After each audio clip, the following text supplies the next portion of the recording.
বন্ধ করে আমাদের শত শত ভাই সেখানে জীবন দিয়েছেন এবং শাপলা চত্বরের সে আন্দোলন থেকেই শেখ হাসিনার পতনের ঘণ্টা সেখান থেকে আমরা বাজাইছি। শাপলা চত্বর যদি না হতো আমার মনে হয় না 24-এর এই গণ আন্দোলন হতো এবং মানুষ এইভাবে ফুঁসে উঠত। শাপলা চত্বরের 2013 সালেই মানুষের অন্তরে এমনভাবে দাগ লেগেছে যে প্রত্যেকটা মানুষ পেশিবাদের বিরুদ্ধে, তখন থেকেই মানুষ পেশিবাদের বিরুদ্ধে আন্দোলন লালন করতেন এবং সেই 13 সাল থেকে আন্দোলনের সূচনা হয়েছে। এরপরে মার্চ ফর ডেমোক্রেসি 2021-এ আমরা মোদি বিরোধী আন্দোলন এবং ভাস্কর্য বিরোধী আন্দোলনে আলিম উলামা একরাম রক্ত দিয়েছে। 2024-এ ছাত্র জনতা আলিম উলামা একরাম সহ আমরা মাঠে নেমে শেখ হাসিনার নির্লজ্জ পতন ঘটাইছি।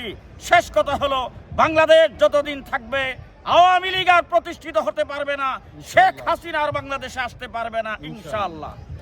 দেখেন, এই যে আমরা যে ইবলিসের কথা শুনি, ইবলিসও কিন্তু একজন বড় আবেদ ছিল।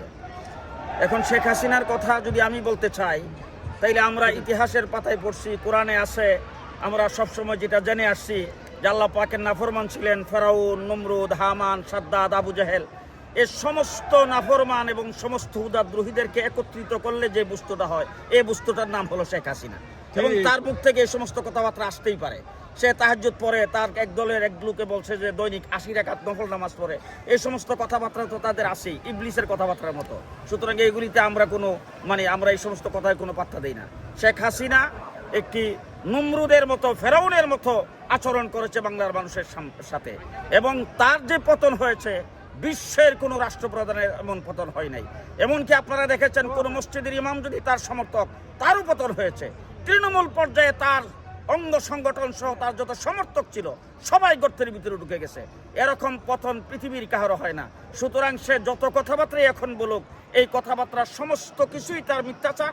এই মিথ্যাচার দিয়া সে পার পাবে না। এটা সে ফেরাউনের জীবনে হেদায়েত হয় নাই, তারও হেদায়েত হবে না। আরেকটি প্রশ্ন, বাংলাদেশে সে আসতে পারবে না, আসবে।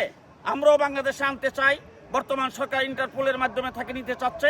সেটা হলো আসামির বেশে সে যাওয়ার সাথে সাথে গ্রেফতার হবে এবং তার প্রথম থাকাটা জেলখানায় হবে, তারপরে প্রকাশ্যে ফাঁসির কাস্টে ঝুলবে। 2024-এর 5ই আগস্টের আগে আপনাদের যে রাজনৈতিক ঐক্য ছিল, বর্তমান যারা সরকারে আছে, বিরোধী দলে আছে, সেই ঐক্য আছে কিনা, আর আপনারা স্বাধীনভাবে রাজনীতি করতে পারতেছেন কিনা শেখ হাসিনার সময় আর এই সময়ের, এই 2 বছরের একটু আপনার মূল্যায়ন? শেখ হাসিনার সময়টা আর এখনকার সময়টা আকাশ পাতাল ব্যবধান।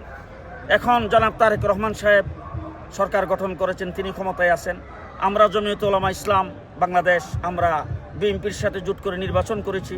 নির্বাচনের পরে এখন সরকার আলহামদুলিল্লাহ আজকে 6 মাস পর্যন্ত আমরা দেখতেছি ভালো।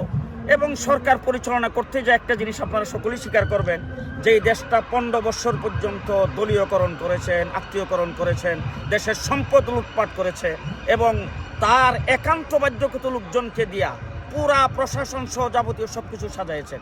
এরপরে তার পতনের পরে এই তলাবিহীন জুরিটাকে হাতে নিয়ে বর্তমান প্রধানমন্ত্রী এবং বর্তমান সরকার যেভাবে দেশ চালাইতেছে, আমি মনে করি ভালো চালাইতেছে। ভুল ত্রুটি কিছু হওয়াটা স্বাভাবিক। আশা করি আস্তে আস্তে সেই ভুল ত্রুটিগুলি শুধরায় সেই শহীদ জিয়ার এবং খালেদা জিয়ার সন্তান তারেক রহমানের নেতৃত্বে দেশ ভালো চলবে। আমরা আগে যেভাবে পেশিবাদের সময় রাজনীতি করতাম, এখন আমরা খোলা মনে কথা বলতে পারতেছি, এখন আমরা নির্দ্বিধায় রাজনীতি করতে পারতেছি, আমাদের কার্যক্রম এখন আমরা সুচারুরূপে করতে পারতেছি। Thank you.